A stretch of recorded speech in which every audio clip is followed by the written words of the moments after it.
Hey, good morning. Welcome to the Stokastic.com NFL Showdown Strategy Show, Las Vegas Rams. This is great, right? We get within a calendar week, we get two, or is it more than a calendar week? I don't know. When did the Ravens last? So it would have been like 11 days ago. Mm-hmm. Either way, Raiders played on Thursday Night Football, gave us a real display of ineptitude last week against the Denver Broncos, and now we get to experience the same joy today against the Dallas Cowboys, this time at home, where Geno Smith and the Las Vegas Raiders have been equally inept. I don't feel good today, so do me a favor. Ignore the voice. Ignore the way I look like I'm half dead. I'm here. I've reviewed the slate, and more importantly, Greg Ehrenberg is here because we're going to need him. But anyway, what's going on, man? How are we feeling today? Better than you, because obviously you're a little bit under the weather, so I'm at least healthy on that front. I'm excited. We had another Millie Maker winner on the main slate yesterday. My lineups seemingly had I didn't do well yesterday, but I thought I was going to get completely crushed. My most exposed player was Jaylen Warren. Obviously, he gets hurt during the game. But what happens is I'm not really paying that much attention to the FanDuel, the DraftKings standings, and yesterday afternoon, I go pull it up, and like my lineups I felt were so dead that there wasn't even any use in looking at it. But I go pull it up towards the tail end of the late games, and I'm like close to breaking even. Like, what the hell is going on? The Cardinals game, the Cardinals 49ers game, that game was so lopsided I wasn't even paying attention to it. But I had the most exposure to Jacoby Brissett of any quarterback, of any wide receiver. The most I had was Michael Wilson. I had Trey McBride of any tight end. So I go look at the standings, and all of a sudden I'm breaking even about for the slate. I'm like, what the hell is going on here? And then I go look at the Cardinals points, and they all have a billion fantasy points, like the entire team. Jacoby Brissett breaks an NFL record for completions in a game. Yeah. And this was one of these weird games where the Cardinals were so bad that they played against a prevent defense for like the entirety of the second half. And it was just free fantasy points for everybody on the Cardinals. So I had like a bunch of good Cardinals triple stacks. They still had Jaylen Warren in a lot of them, which capped the upside of them. But I felt like I robbed somebody just to break even yesterday because of the dumbest Cardinals run out ever. It was insane, man. I mean, back-to-back weeks, Jacoby Brissett has buoyed fantasy production and had two good games despite them losing 44-22 and 41-22. It's crazy, man. Michael Wilson, I was saying yesterday, Michael Wilson's I think he's actually good. Like when you were looking at his production, even when Marvin Harrison Jr. was healthy, he was still catching almost everything that was thrown his way. And you couldn't say the same for MHJ, but that was crazy, man. That was one of the weirdest games I've ever seen. I ended up around break even, slightly less. But dude, I was up like $5,000 with with halfway through the fourth quarters. And because it was a Josh, I told you guys I was going to go heavy on that. I had like 40% Josh Allen. And Josh Allen went nuts. Here's the problem, Greg. It didn't really matter. Because unless you were playing him with like Shavers, or unless you even paired him with Cook and only Cook, if you paired him with Khalil Shakir or Dawson Knox or Palmer or Gabe Davis, I even boosted Gabe Davis, and he had a fourth down conversion, and he had an end zone target on the second drive. I was like, okay, this actually doesn't look all that bad. Figured he'd be involved. Why not? Like, he's familiar with the offense and everyone else sucks. But it was such a weird slate and this is not me victory lapping Josh Allen. It's going to show that even though Josh Allen dropped almost 50 at quarterback, it was in essence less valuable than the 26 or 27 you were getting from Jacoby Brissett, because with Jacoby Brissett, a non-mobile quarterback, you were literally guaranteed to get some type of quality production with the double stack. The only places you were going were either Wilson, McBride, and Dortch. You know, two guys go 30 plus. Dortch at a dirt cheap price point goes for almost 20. It was that type of slate where Brissett scoring more than 20 points fewer 20 fewer fantasy points than Josh Allen was actually more valuable in the grand scheme because of how your roster was constructed. And we saw, I think it was DPAC 2 with the Stokastic avatar take down the Millie with the Jacoby Brissett triple stack. right? And look at this. This is a great lineup. McBride, Dortch, Wilson, Brissett.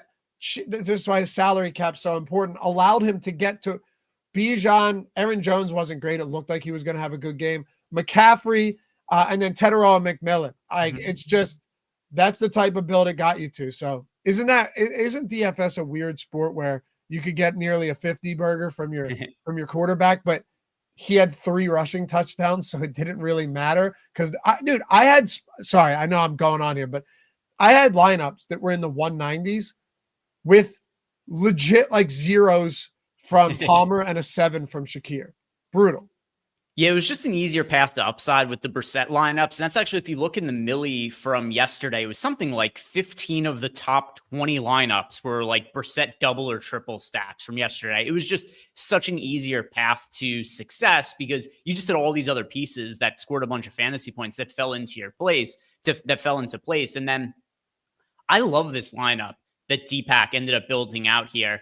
Obviously, Jacoby Brissett triple stack, Michael Wilson, Greg Dortch, Trey McBride. That all makes sense, right? Like you can understand how he got onto a triple stack there. But he also has Christian McCaffrey as a run back. He's got a secondary stack in here, which was Tet McMillan with Bijan Robinson. So there's a secondary game stack. But then the rest of the pieces that he has in here make sense for leverage. So Aaron Jones didn't have a great game, didn't have a terrible game either. In general, running back was not a very good position for yesterday's slate. That's also one of the reasons that the Brissett lineups, I think, ultimately ended up doing better than Josh Allen, in addition to the stacks. But it was also, at Brissett's price point, it enabled you to pay up for running back.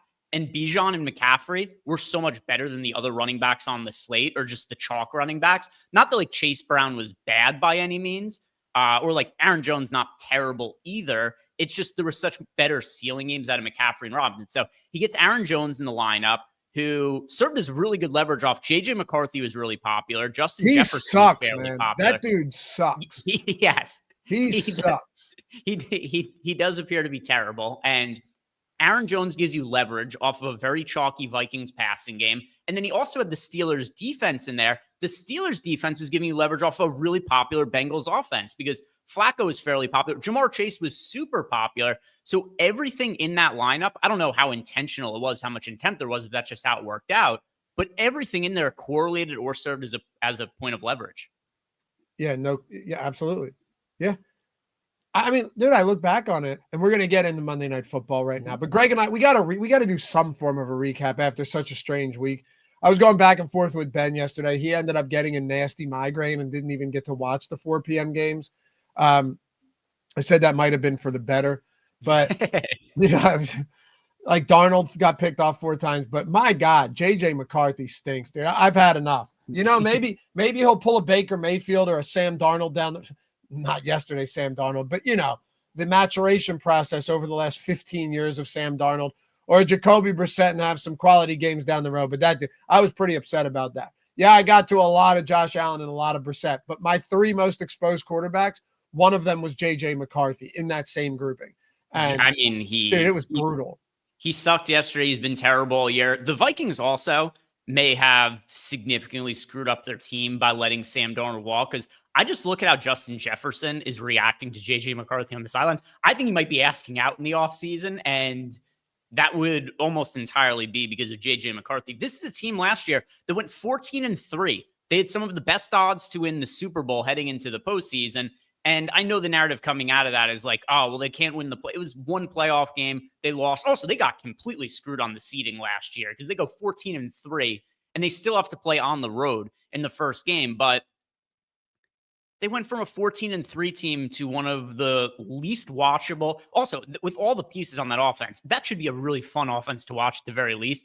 They went from the team they had last year to being one of the worst teams in the league and being completely unwatchable. They seemingly completely ruined their team by relying on JJ McCarthy. And now this is also like you and I early last week, we liked JJ McCarthy when we thought he was going to be contrarian. I think you and I both ended up playing when he was chalk. One of my biggest regrets of the entire year, because I have done nothing but make fun of this guy for sucking all year. And then we all played him yesterday. How dumb are we? Like earlier in the week, if he's chalk, he probably won't do it. And then, anyway, stinks. It's funny too, because everyone talks about AJ Brown and all of his, being disgruntled in Philadelphia. It's like they're 8-2. I get it, but and they didn't have a good game. There were swirling winds. It was a weird game last night to cap off a weird Sunday. He still had 7 receptions and they get the win. Why isn't anyone talking about Jefferson? Because I agree 100%, Greg. Jefferson's literally like, what he's thinking because he's expressing how bad JJ McCarthy is. Anyway, after every single offensive possession, everyone. He's thrown his helmet on the sidelines. He's yelling, and people are like, oh, Justin Jefferson seems frustrated. It's like, yeah, I'd be fucking frustrated too. I was on a great team last year, and then we changed quarterbacks, and the new guy sucks. It's crazy. Lavi's the QB whisperer. Yeah, not D-Rock, not on JJ McCarthy. I'll tell you that much. There were a couple comments I just wanted to get.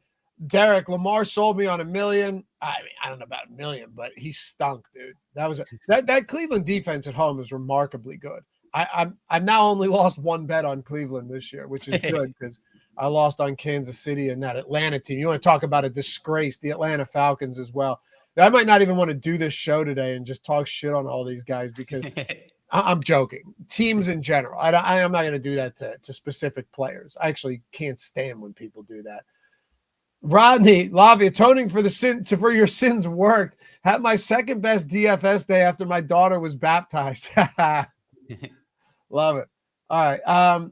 There was one super chat here also. This was actually I don't know if you saw this on Stanium, but says, couldn't tag you, Lofty, but I took down the single entry for the Sunday Night Football Showdown. Just wanted to say thank you and Greg. I don't know if it qualifies for the Hall of Fame because of the chop, but regardless, thank you for the consistency in the analysis. So in our newest Hall of Fame screenshot here, I'll have to look at the lineup again to see if it qualifies for the Hall of Fame, but we did get you in our screenshot for the week here on Steinium. We were referencing more of a Deepak just because he kind of showed you up by winning the Millie. But if you look here on the screen, we got you right there in the middle, Einsteinium, with your win in the huddle. So shout out to Einsteinium, who I liked getting to Jameson Williams as a little bit of a lower owned and contrarian captain yesterday. He went and used the single lineup sims to build a single lineup with Jameson Williams in it in the captain spot and ended up shipping the single entry. So shout out Einsteinium.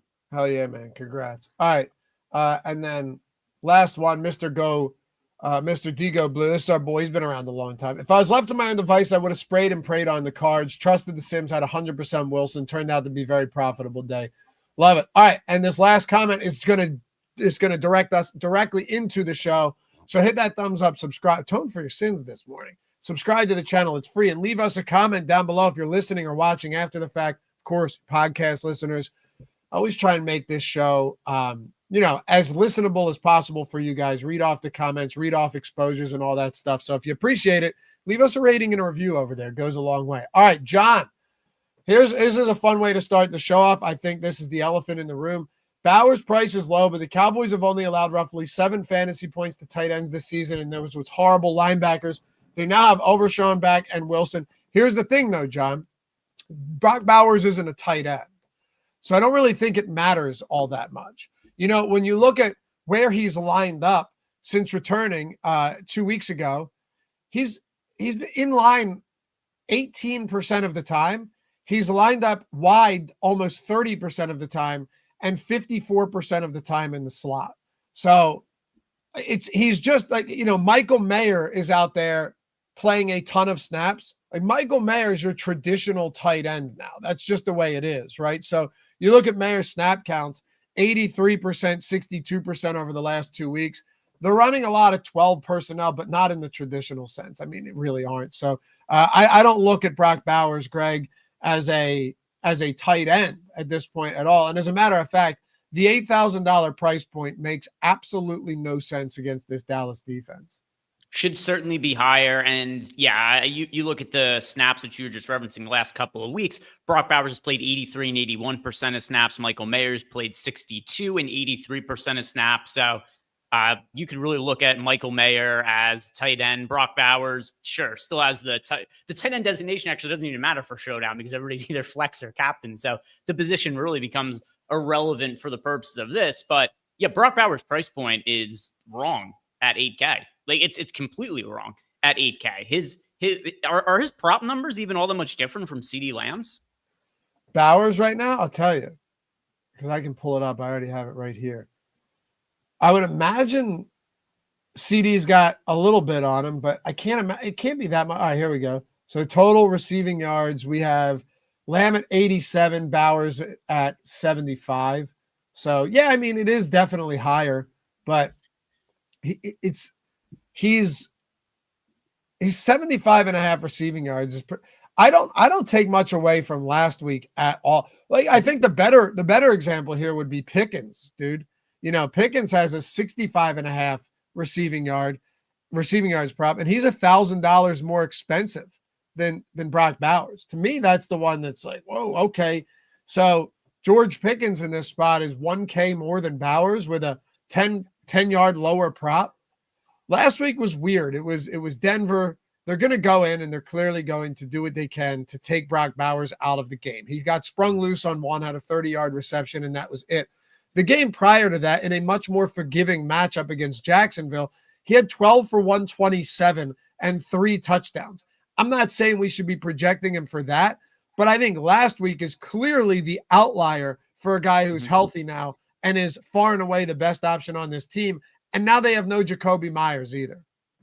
And then the other thing also, which should be added to this, it's only a 1-game slate. So, you know, the matchup kind of applies to everybody, but this Cowboys defense has been dog shit the entire season. They've kind of been a little bit overshadowed by some of the awfulness of the Bengals defense in recent weeks, but make no mistake, this Cowboys defense is one of the worst in the league. For the first, 6-7 games of the season or something like that, we were targeting defense against the Cowboys every single week. And Brock Bowers is now priced down against the Cowboys defense. Doesn't really make a whole lot of sense. You look at our projections as well. So you mentioned the George Pickens versus Brock Bowers. Pickens $1,000 more expensive. Well, guess what? We've got Brock Bowers projected for 2.5 more fantasy points. And then also you look at some of the guys who are more expensive. Genty, half a fantasy point more than Brock Bowers, but he's 2,000 more expensive. CeeDee Lamb, also half a fantasy point more than Brock Bowers, but he's $3,000 more expensive. So Brock Bowers, to me, should be like $2,000 more expensive or something like that. And he's one of the top plays on the slate easily at this price point. He's egregiously underpriced, and I don't understand what they are doing. I have no clue what they're doing there at all. It makes zero sense to me, but here we are. And yeah, it's a weird spot. Like, he's not a tight end either. You're talking about, when healthy, a pretty elite wide receiver, you know, that can line up anywhere on the field. I'm honestly surprised we don't have more Brock Bowers in the Sims right now, Greg. Like, how much do we have at captain? Let's see. Moving over to captain, we do have 17% of him in the captain spot, although a little bit underweight to the field because he's actually pulling 18% captain ownership. So on the whole, we have him in 54% of about 54% of or 53.5% of lineups at the moment here, Brock Bowers. But yeah, it's funny because, you know, obviously more than half of our lineups having him is a pretty decent amount. I would still do an ROI boost to get to more of them, both the flex and the captain, though. So would I. Kanky Campbell says Bowers was trash last week. Don't forget that. Yeah, against Denver defense on a short week in Denver. Like, these two teams could not be more different. The Dallas Cowboys and the Denver Broncos. They could not be more different. Here's the problem with that line of thinking too.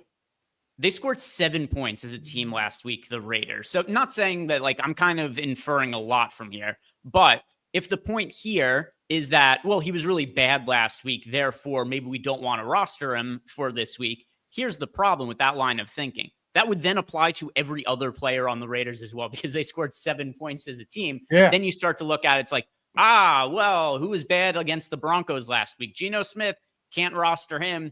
Genty, he had 3 yards per carry, 60 rushing yards on 19 carries. Guess we can't roster him. Oh, Brock Bowers, 1 for 31. Can't roster him. Can't roster Michael Mayer. Can't roster Trey Tucker. Like, you just get to a point where it's like you can't roster anybody if you're just looking at last week's game where they only put up 7 points against the Broncos. Yeah, they were terrible. And it's not all that surprising either. The Broncos are a good defensive team. The Broncos were terrible too, for what it's worth.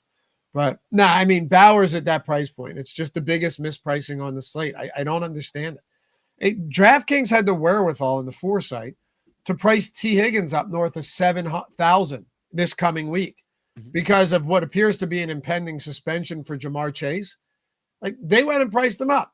Manuel Wilson's priced up a little bit with the Josh Jacobs injury, but somehow Brock Bowers has come down to $8,000. Anyway, Shamar, they know Gino's going to throw a pick or two, Laffy. Yeah, but that's not a bad thing for Bowers, you know? Like, that's not actually bad. Oftentimes that can actually make a situation better. I mean, you want to look at another one. Look at Jacoby Brissett. Brissett got picked off 2 times yesterday, threw for over 450 yards, and as Greg mentioned earlier, set a record for he had completed 47 passes in that game. So interceptions, pick sixes are not bad. They're not bad unless it's all game. But you know, if you kick a game off, Davis Mills got picked off last week, first drive, and then went on to, you know, play from behind. Playing from behind is a good thing in this case. So, yeah, can we just pull up captain exposures real quick to see something? Yeah, so filtering by the captain exposures, we've got 3 guys showing up prominently. Brock Bowers leading the way, and then it's the running backs, Javonte Williams and Ashton Genty, showing up in 15 and 13% of lineups. We're overweight to each of them. Yeah, you know, we saw it the other week. Like, Jaden Blue was a coach's decision inactive. That Miles Sanders is done for the year, has been done for the year, but he was getting some work.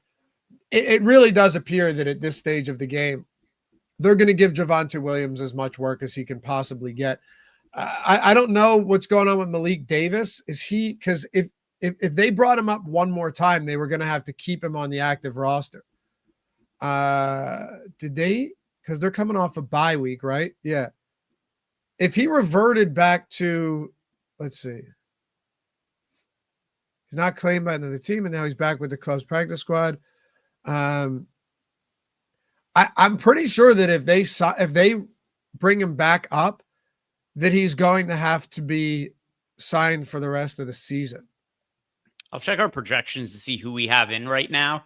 The other thing to note with Malik Davis, and not that they already did. I'm sorry, Greg, real quick. He was eligible to be elevated from the practice squad one more time, but Dallas instead elected to make him a permanent member of the 53-man roster ahead of Monday's contest. So, okay, there you go.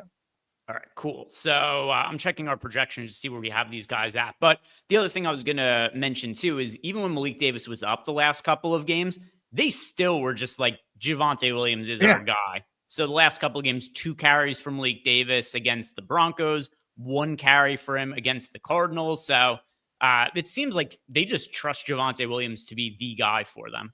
They do. But last game out was the first time where Jaden Blue was actually inactive. So it's possible that Blue's inactive again tonight. He's been highly underwhelming. So, yeah, Javonte Williams, I get it, man. I do. The Raiders secondary is definitely worse than their pass defense, than their run defense. But Javonte Williams at that price is still pretty affordable. He's getting such an immense amount of work that it doesn't really matter. They're 3.5-point road favorites. So when you work all of that in, you factor all of that into the mix here in a 50.5-point total game. Yeah, Javonte is going to look really, really good. I think Genty looks good as well. I mean, maybe that's the reason we're not getting as much Brock Bowers is because you could mention Javonte, you could mention Ashton Genty, you could mention CeeDee Lamb. All 3 of those guys at the captain spot look really good today. Yeah. And also all guys who we should feel pretty good about their workloads. You know, like wide receivers, you never know at any random point in time. Guys could end up not really getting targets in a significant way. So either way, though, CeeDee Lamb, Brock Bowers feel the best about their workload. Javonte Williams and Ashton Genty, I feel good about both of their workloads. And yeah, then as far as the rest of the guys we get a captain, like a little bit of Trey Tucker there, and then the quarterbacks, it's a slate where we're mostly getting to the high-end guys as players in the captain spot, which I'm totally okay with. All right, so are there any kind of low-owned captains right now that we're either getting more of or that you like more of today? We're getting a little bit of the defenses, which always seems to be the case. I never feel great about that, but you know what? It wasn't long ago in the Dallas same team, right? Dallas Cardinals game that both defenses ended up being optimal. Dak Prescott at 7%. We're actually under the field there. We're under on Geno at captain. We're a little bit over on Trey Tucker. That to me is actually the spot that I'm most interested in. I wish the guy was a little bit cheaper. And, understandably last week he didn't have a great game, but 6,600.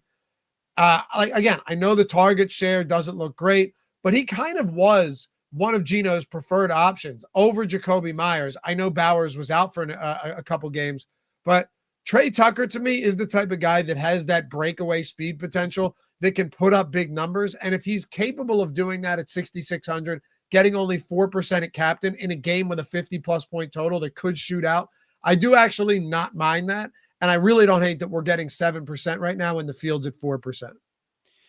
He definitely has, like you mentioned, big play upside. He has probably the most random outlier game of the entire season. Week 3 against the Commanders, he had 145 yards and 3 touchdowns. All in garbage time, too.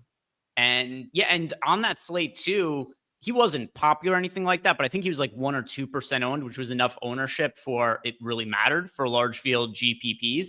So we've seen other games from Trey Tucker in the past as well. So like even week 1 against the Patriots, this is a more like normal looking game, but 54 yards and a touchdown. We saw him towards the tail end of last year also have some pretty decent fantasy games. I remember there was one game, what was it? Yeah, this game against the Chiefs, he had a 58-yard touchdown catch. Against the Panthers last year, he also had a 54-yard touchdown catch. So we've seen games where he makes big plays happen. He has a handful of 30 to 40-yard receptions over the course of the last couple of seasons. So if I'm looking at one of those mid-range guys who I think brings the most upside, kind of similar but a slightly lesser way to what Jameson Williams brought to the table last night, Trey Tucker would be that guy. Yep. Trey Tucker looks pretty decent to me. But once you get past that, I know Tyler Lockett led the team in targets last week. I think a lot of that was a product of the matchup. I really do. Even without Patrick Surtain. I mean, the Denver Broncos made a concerted effort to take Brock Bowers out of that game. He only had 3 targets on the day. Lockett ended up having 6. He was fine. He had 5 for 44, which in a game like that isn't all that bad. But I don't know. I mean, I just have trouble looking to a guy like Lockett and thinking that, he's now just going to be revived. He is cheap. So there's that. He's down there. Like if I were to go Lockett or Thornton at this point, I honestly might consider going Lockett. But there's just not a lot down there, so that might bring him up a little. I don't know where our exposure to Lockett is right now at the flex. Wouldn't imagine we're getting much of captain, but essentially saw the same amount of snaps as Dante Thornton. Jack Betch only played 14 snaps, 23%. It was Trey Tucker, it was Thornton, and it was Lockett, and then it was just Bowers playing a bunch outside and a bunch in the slot. Yeah, and I mean, Tyler Lockett too, $3,400. He looks like a pretty serviceable salary-saving option here. I mean, this Raiders team, they just suck in terms of depth. They have so few decent guys. Like they picked up Tyler Lockett for nothing, and now they're just like, all right, yeah, I guess he's a core piece of what we do now because we don't have good players. Yeah, I mean, what else are they supposed to do at this point? Like the rookies are not producing. The rookies aren't giving them what they need. Geno's not very good. So, yeah. What about can you check our exposures to guys like Thornton and Jack Betch and Michael Mayer? Just run through all 3 of them. Thornton, Betch, and Mayer. Yeah, I was wondering if we just scroll down, if they'd all show up around the same. Here, Mayer is in 15% of lineups. Okay. We've got Jack Betch in 10% of lineups. And Thornton here is in 5% of lineups, and none of them show up all that meaningfully.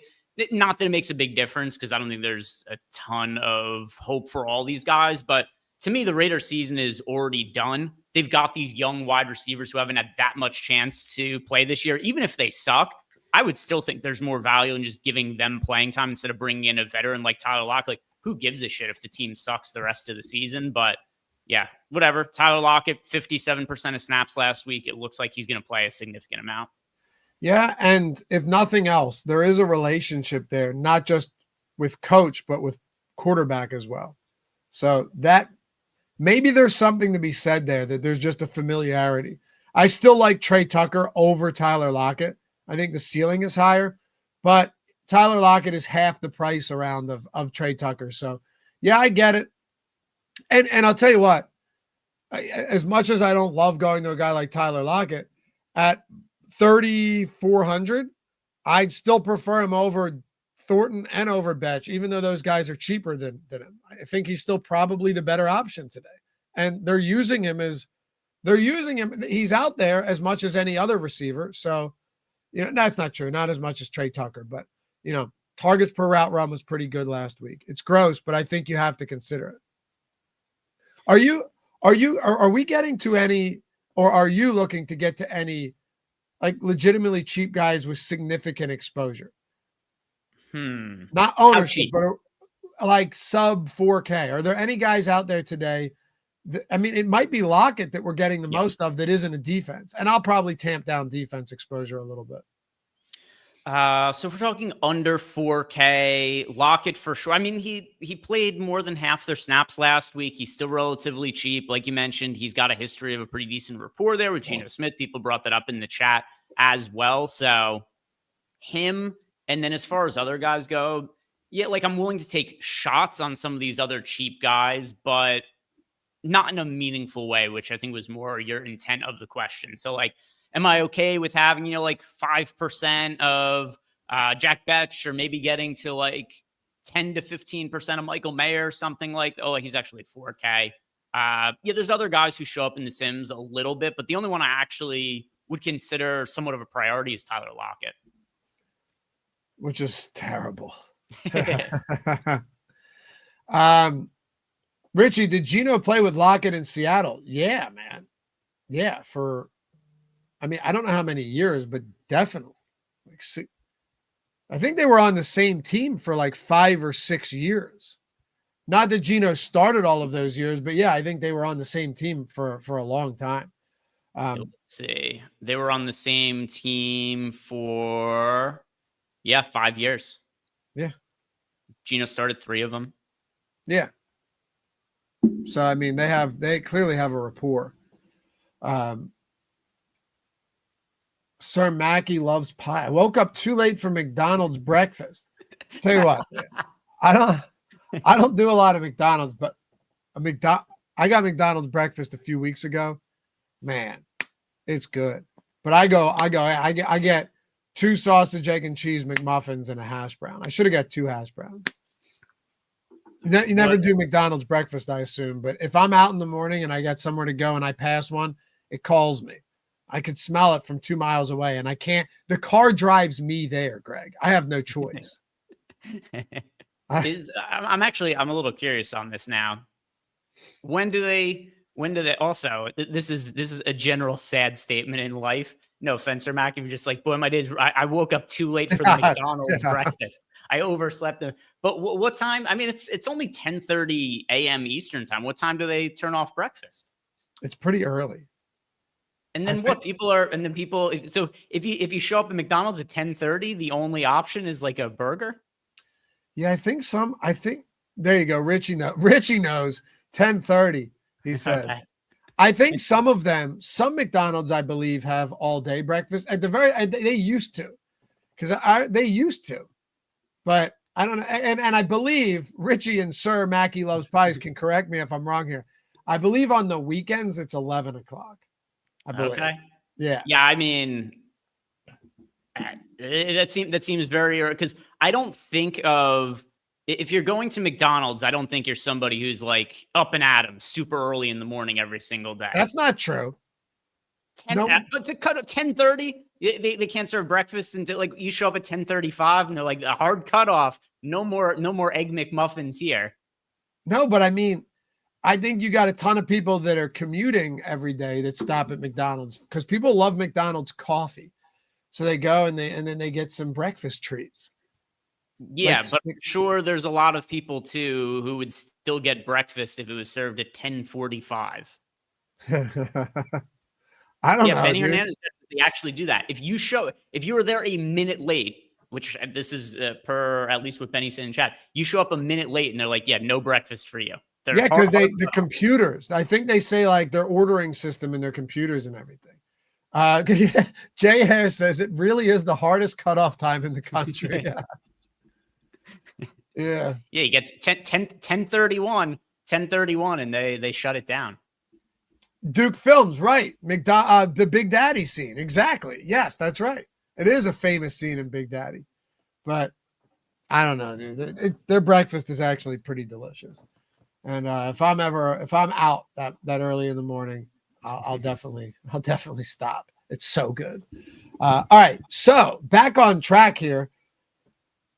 I don't know if you guys saw it, but we had a Millie Maker winner. I think that's 4 for the season now. Mm-hmm. 4, D-Pack 2, rocking the Stokastic avatar. When I say this is just a great lineup, I mean top to bottom, a beautiful, beautiful lineup. Who do I sound like? It looks so good. And then a 50K win here. Who is this? David? How am I not mentioning David Linsmeyer took in the showdown 1st, 2nd, 5th, 15th, 17th, and 18th. Dude just absolutely dominated. That's awesome. Decide to finally use the Sims to help me along. Followed that with a big Saturday in college. Hell yeah, man. And then our boy Einsteinium as well.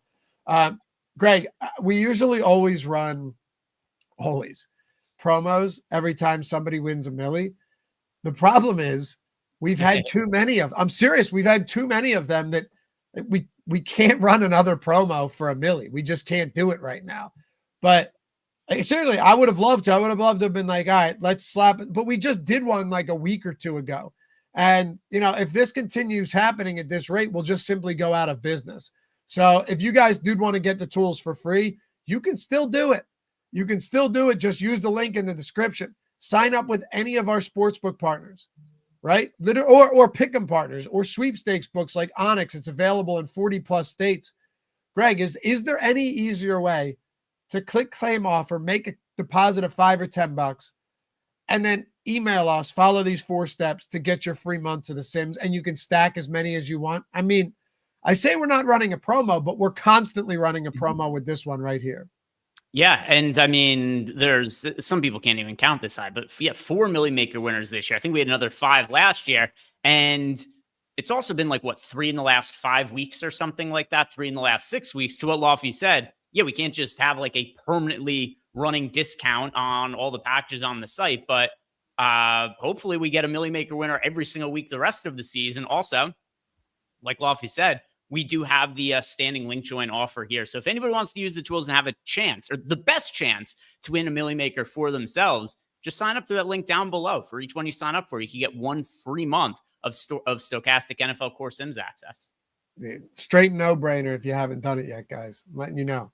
And we've had a lot of people that are always in here in chat, people that are hitting us up saying, I just signed up with the Sims, and look at this. Look, here I am on the leaderboard with the Stokastic avatar.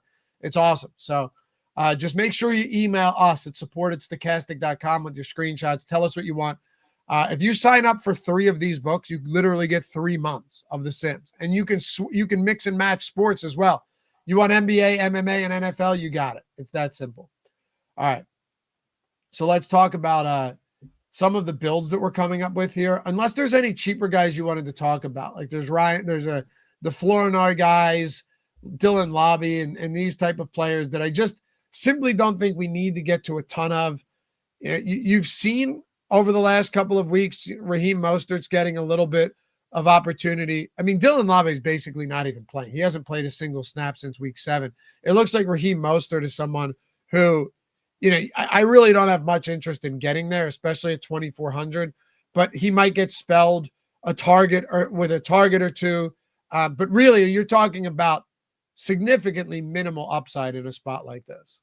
Yeah, earlier on in the season, we had seen the Raiders say that, hey, a little bit of load management with Ashton Genty. We don't want to burn him out early in the season. So you saw games like week 2, 56% of snaps, week 3, 61% of snaps, week 5, 54% of snaps. But they had the bye week 8, and then he had his 2 highest snap counts of the entire season, 91% of snaps and 58 snaps in week 9, 52 snaps, and that was 87% of snaps in week 10.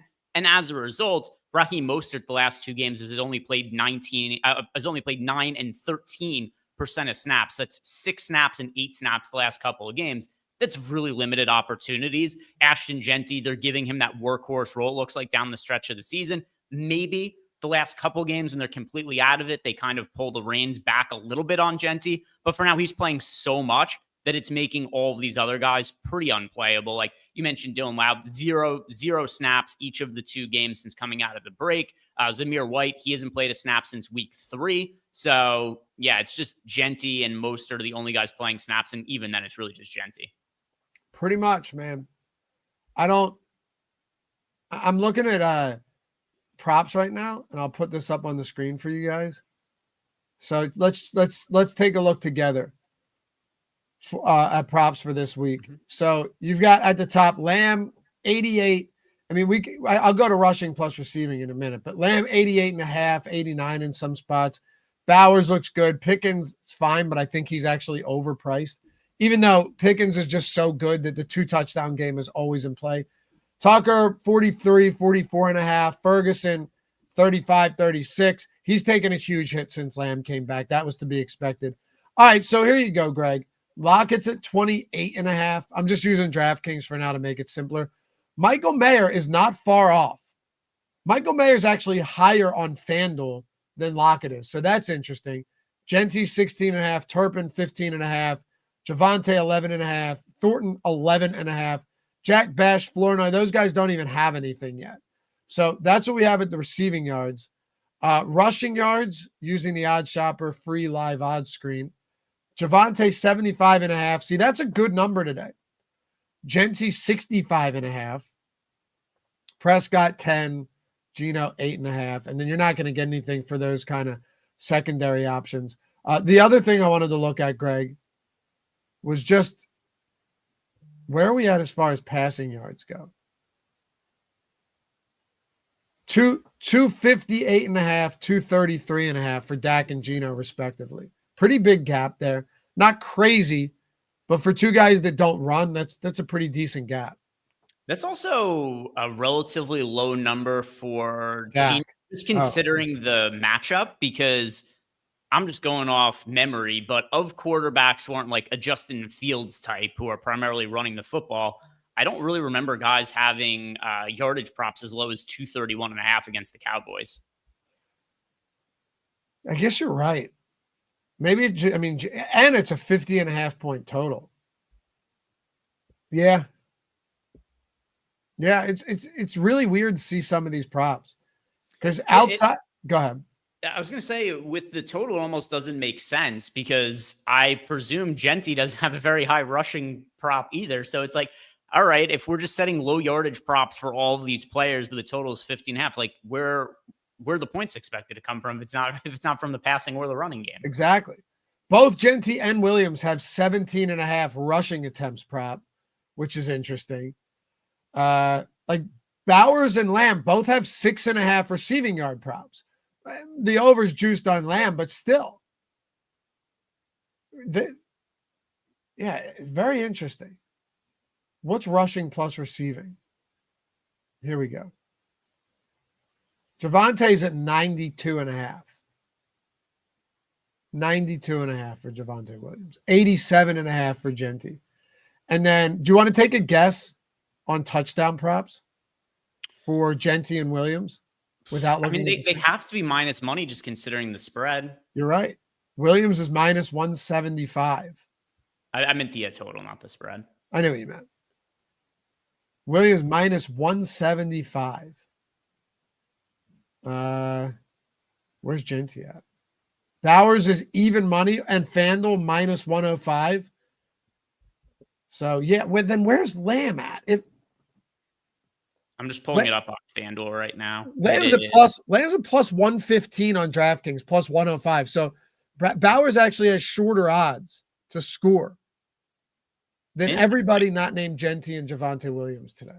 Yeah, Genty minus 155 on FanDuel. What are some of the... Yeah, it looks like there's a lot of crappy numbers here, but there are a bunch of guys who are priced around that like plus 200 or plus 150 mark. George Pickens plus 145, Jake Ferguson plus 160, Trey Tucker's plus 230, Tyler Lockett's plus 390 to score a touchdown. That's also relatively short. Yeah, it's not actually that. What's Michael Mayer? Plus 330, another shitty number. Yeah. It's not as bad as the dude I bet the other day. Westover. Matlock? Yeah, no, Matlock, dude. Matlock is a great bet every single week. Matlock, that makes too much sense. Check this out, by the way.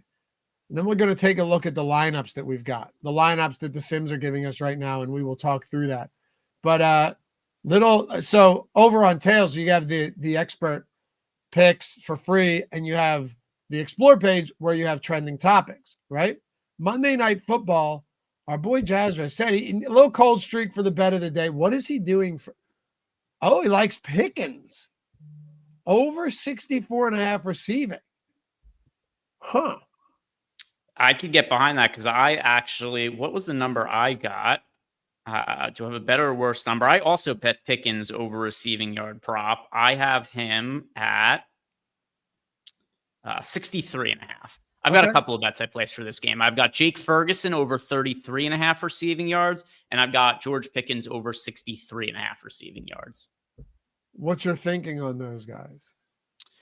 Well, number one is at the time I placed the bet, FanDuel had significantly off-market odds compared to every other book because at the time they were like 3-4 yards off market. But then there's also another part of this too, where this should be just generally a high-scoring game. But the primary reason was just FanDuel listed pretty off-market odds, and then I got some CLV on that as a result once they caught up with the rest of the market. But particularly here's one that was also kind of confusing to me. At the time I bet Jake Ferguson, his receiving yardage prop was 33.5, but his receptions prop was 4.5 juice towards the over. So I'm like, wait a second. How is he expected to have about 5 receptions, but his receiving yardage prop is 33.5? Yeah, right. I mean, that's that. Yeah. Yeah. So you're talking like average a little over 6 yards per, or a little like around 7 yards per reception. Yeah, so like that didn't really make all that much sense to me. And just looking at the different market odds, it looked like the receptions prop was more accurate than the yardage prop. Ferguson for the year is averaging 7 yards per reception. For his career, he's averaging 8.8. So it's actually a little bit down per reception for this season. But just assuming he's getting somewhere in the neighborhood of 5 catches and averaging about 8 yards per catch, especially when you consider it's a good matchup against the Raiders, and just seemed like his yardage prop should have been somewhere around 40 when it was 33.5. And now I think it is a little bit closer to 40. Here's one from P Down 829. This guy just joined Tails, right? Mm-hmm. Yep. Yeah. Somebody who's been on Pickett for, I've seen him on Pickett for like a couple of years, has always been somebody who's had really good tracked results. So happy to see him join Tails as well. Long-term profitable better with all transparently tracked results. You guys could also, I think he's at Patrick Downs on Twitter. And yeah, we've got him on Tails now, and looks like he's got a same game parlay boost that he posted for Raiders Cowboys tonight. Genty under 3.5 receptions, under 23.5 points for the Raiders, and Ferguson, there you go, 30 plus receiving yards. Okay. And you can one-click tail all of this. If you guys are on Tails, you know how it works.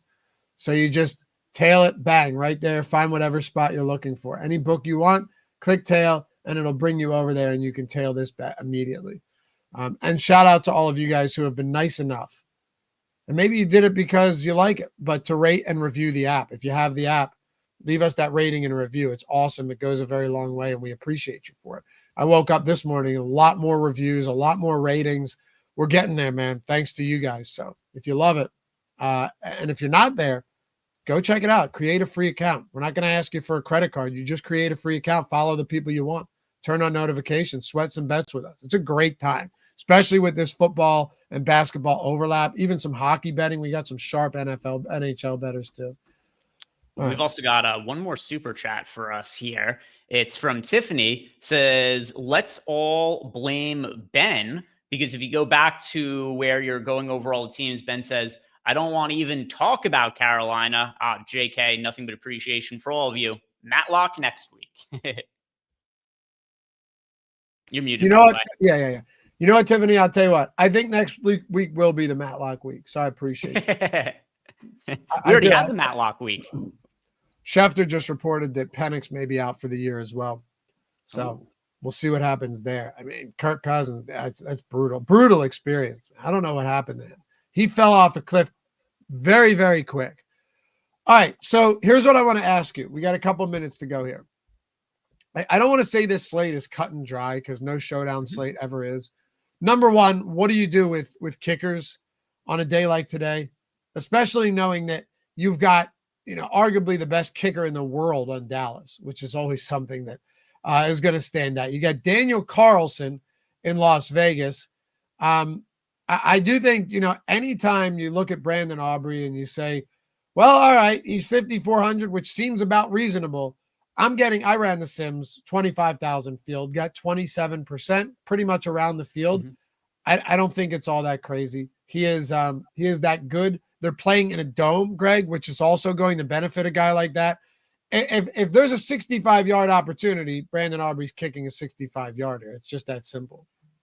Yeah, Brandon Aubrey is, I don't even know off the top of my head, but it feels like he's been optimal on a ton of these showdown contests. The Cowboys, it definitely helps the Cowboys, per what you said before, they are willing to give him the leash to attempt those long field goals. They have a ton of trust in him. A lot of kickers just aren't even going to get the opportunities to regularly kick those long, like 55 to 65-yard field goals. He does get those opportunities, and he makes them more often than not, and that just is killing for showdown, because then you get these kicks where you're scoring, 5 fantasy points per field goal. You get some of these spots where Brandon Aubrey goes and scores, 19, 21 fantasy points on a showdown slate. So if I'm rostering one player in the mid pricing range, it is Aubrey at 5,400. Yeah. Common pennies. Where's the guy always wanting Bryce Young love? Surprised he isn't in here losing his mind. He spammed the shit out of my DMs yesterday. He told me to keep Bryce Young's name out of my mouth.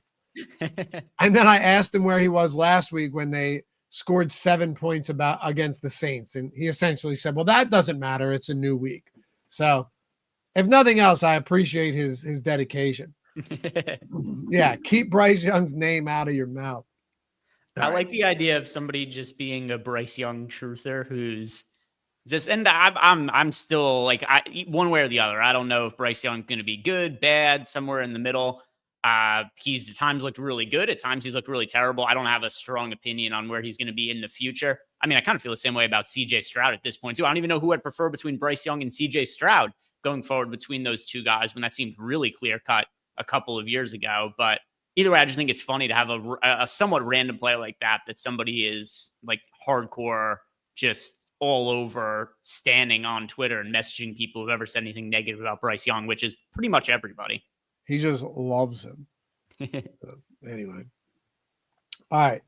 Anything else you want to look at before we dive into just a few of these lineups to see what type of builds are simming out the best? No, there's nothing really crazier showing up in the Sims. There actually is. I guess this is one thing that is worth pointing out. We do have a chunk of exposure to the Cowboys defense as a contrarian play. And as bad as the Cowboys defense has been this year, we know that Geno Smith is very turnover prone. We know he's going to be willing to take shots downfield. As gross as it is to roster the Cowboys defense, I do think that's a viable contrarian option just because of how mistake prone Geno Smith has been this season. I think so too. The Cowboys defense is a little healthier now as well. So that's good. I'm okay with it. I don't love the Raiders defense here, but Dak will make some mistakes too. I'll get to him. I don't want to be 3x the field on both of the defenses though. I'm not saying we are right now, but I don't know if I want that. At the same time though, Greg, I guess I'm going to make an argument against myself just to try and see both sides of this. There is always the argument too that once you get past Javonte and Genti, the quarterbacks, Bowers, Lamb, and Pickens, there's really not anybody on this slate who you can look at and be like, man, they look great. Ferguson's fine, but he's not cheap. Jake Ferguson is not cheap at all, especially given the fact that Pickens and CeeDee Lamb are both healthy and you have Javonte Williams. Trey Tucker's fine, but he's not. There's nothing about him where you're like, man, it's 6,600. How do I not play him in every lineup? And then you get down to Ryan Flournoy and Cowboys and Michael Mayer, or not Cowboys, Tyler Lockett, Kevontae Turpin, Jalen Tolbert, Raheem Mostert, Deontay Thornton Jr. there really isn't. Once you get below Brock Bowers, it's not a comfortable range anywhere at all. Yeah, it's I totally agree with you. There isn't, per the question you had initially asked me, there's nothing else that really stands out too much in the Sims as far as like crazy players or anything like that. And then, like you said too, part of it's because the Raiders are one of the teams. There are a lot of uncomfortable clicks in the game that kind of become necessary. So did Jamar Chase in fact spit on Jalen Ramsey? Yeah, I saw the video. It definitely looks like he did. I'm watching it now. I can't tell if he spit, like actually, like the Jalen Carter one. Yeah, could not have been more obvious. I'd have to look at more angles. I just saw one video on Twitter where it looked to me like he did spit on him. Yeah. Didn't they not suspend Jalen Carter? They did and they didn't. You're saying because he didn't play a single snap in that game. They suspended him, but they said it was like retroactive. Yeah, they said it was retroactive to the game that he already was ejected from. Is that what the ruling was? Is that how they actually worded it? Yeah, they said he suspended one game and he already served it because he didn't play really at all in that game. Which, all right, whatever. Like, I thought it was a very bizarre way to handle it and not really within the nature of how suspensions work. But whatever, who really cares all that much? If Jamar Chase was to be suspended, obviously they couldn't make it retroactive because he didn't actually miss that game last time out. Right. All right. Before we go, let's take a look at some of the builds. All right, so just look at the lineups here. I was trying to find a video to put up on screen, but it is hard to find one that's like super clear. But here's the lineups. I'll zoom in a little bit. And we've got this sorted by the top sim ROIs. So we're looking towards the top here. Number one lineup for you guys, it is Javonte Williams, Ashton Genty, Brandon Aubrey, CeeDee Lamb, both of the defenses, Cowboys defense and the Raiders defense. We often see this on the showdown slates. The ones that are all the way towards the top are like super unique lineups that you wouldn't ever play if you're hand building. It's almost always just lineups that are expected to be very, very unique. That's why I got both the defenses in the top sim ROI one. Yeah, and by the way, a lot of people are asking who's going to be kicking today for Las Vegas. It's still Daniel Carlson. Greg Joseph was signed to the practice squad, but I wouldn't imagine that he's going to even be on the active roster. Even if there is that change, what's going to in all likelihood happen is he would get added into the DraftKings and the FanDuel pricing at the same price point as Carlson. And then as far as projections go, kickers don't make, unless it's like a Brandon Aubrey. No, he's in the pool. Oh, I didn't even notice he was already there. Yeah, he's there. They were just asking who it's going to be. I didn't realize that he was already in the pricing, but also either way, this part is worth noting. His projection would more or less be the same as Carlson's. Yeah, it will. It actually, you're right. It actually doesn't matter at all. It means nothing. Clayton, wrap it up so you can get a 55-gallon drum of NyQuil. I need DayQuil, bro. I got plenty of NyQuil. I'm out of DayQuil. I need to go get some for sure. Anyway, that'll do it. We got live before lock tonight. How many NBA games today? A lot? What do we have? I think it's an 8-game slate. I'll double check. So Josh already did his show. Make sure to check out the Process Style Strategy show that was live prior to this. Make sure you watch Deeper Dive live before lock for NBA tonight. And of course, live before lock for the showdown. I'll have the perfect lineup video up with Josh in a little bit. And one quick point for those of you guys that always watch my betting videos over on the OddsShopper channel, Monday and Thursday night showdown videos. I did not do one today, but I will have any bets I have posted over to Tails. So make sure you have notifications on for me, for Greg, for anybody else you want to follow over there. Just download the Tails app with the link below or go to tails.bet. It is, by the way, 7-game slate on DraftKings, 8-game slate on FanDuel because they're including the later Island game. So pretty decent sized NBA slate for tonight that'll be covered on NBA Live Before Lock as well. Sweet. Follow Greg, G. Ehrenberg, DFS on X. Me at Loughy, Loughy. Yeah. All right, we'll see you guys back here soon. Appreciate you hanging out as always. On to the next one. Bye-bye.